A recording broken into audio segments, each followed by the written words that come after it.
Rovers have lost a bit of momentum now. That's better! Rovers are over! It's Luke Briscoe, I forgot his name for a minute. It's Luke Briscoe over in the corner though. John, a much improved performance this week, but Featherstone just falling short in the end. Oh, massive improvement. I think the people who've seen our last two games before going into this would obviously be concerned about the I suppose the performance, never mind the results. But I thought today we saw a team that was determined, played some really good stuff as well, and I think could have ultimately pinched it in the end. And when we interviewed you last week, you said that you weren't happy with the performance, and quite a number of people weren't, and you said that you were going to have some harsh words in training this week. Is this what happened? Because it did seem a different mindset from the Featherstone players this week out there on that pitch. Yeah, it certainly did happen, and it's happened again after the game because, as a group, I think we're working really hard for each other, but there's some individuals that are still killing us, and it's my job to make sure I can rectify some of those issues, and I will. And Leigh came into this game, didn't they? They were buoyed by the victory against Salford. They're looking for that Super League place. So actually to come so close to toppling them is a massive achievement for the club today. Oh, they look like a Super League club. They behave like one. They've got a great coaching structure, and certainly one for next year as well. That looks like with some new appointments there, they're looking to build, and they look like a Super League team. For us, it's probably the third full-time Super League team that we've played against. So, but this is our best performance, which I'm really pleased with. They were good. I thought they played well, and I thought we gave them a real good crack. And just a couple of unforced errors, I think, ultimately hurt us. And it's when you look back at games and review them, it is those areas of play where you just say, if only we hadn't done that, if only we hadn't have done that, maybe the game would have been ours. Oh, for sure, without a shadow of a doubt. And that's what's frustrating from a coach's perspective.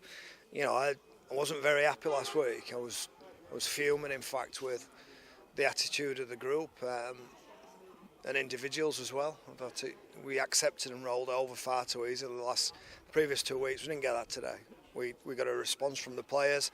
The players were great, had a real good dig. A couple of unforced errors, I think, that really hurt us. And like I said earlier, that's the fine line between being a really good team and competing at this level and just making up the numbers. And what I have to do is I have to drive the group, and I have to push and challenge people that are in there. And certainly we represented the club well today.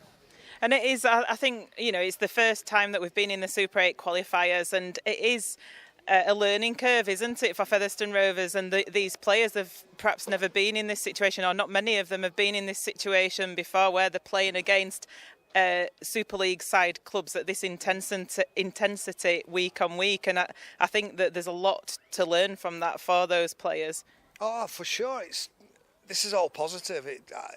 There's no negative in this whatsoever. In this journey that you described it as, there's no negatives to it, but we also want to learn and we want to embrace it, and we don't want to be in a position where we're a Bradford and Halifax and who was the other one that didn't make the four? Sheffield. We don't want to be that team next year. So the attitude that applies there, and looking at the players, and if they're comfortable at this level, is certainly their test. So it's not just about the 2 points, it's about getting ready for next year as well, and having a look at some players at another level up and finding out whether they're up to it or not. And that's been the strategy and the process in all these games so far. And Batley's a big one for us. Batley's a game that we want to win and we want to play well, but the priority is winning those 2 points. So we'll be going there and giving it absolutely everything. And I was going to say, the Batley are our next game up. We've got a week off for the Challenge Cup final weekend, haven't we? And it's always a hard game against Leigh. There look to be a few injuries with Luke Cooper, Sam Day, and Brad Tagg, I think, had some ice on as he came off. So the players know they've been in a game, and will this week off be quite a welcome one? Probably. We've got some busted blokes. We trained with 14 fellas on Thursday, and that wasn't really conducive to getting yourself and the team ready to put in a performance like we did today. But credit to the blokes, with some walking wounded, it's a byproduct of being a part-time group of players who are playing against big, strong, powerful full-time players. So we get that, we understand that. Thankfully we have a week off now that'll do us the world of good, freshen some bodies up and work some other blokes as well. So hopefully we can be in good shape come Batley. And the message, I guess, is get behind the players and get down to Batley in 2 weeks' time. Yeah, we've given the fans something to cheer about. We've given something for the fans to be proud of, and in return, the fans were great and singing and got right behind the team, and we need them next week or the week after because it's going to be a biggie. John, thanks very much.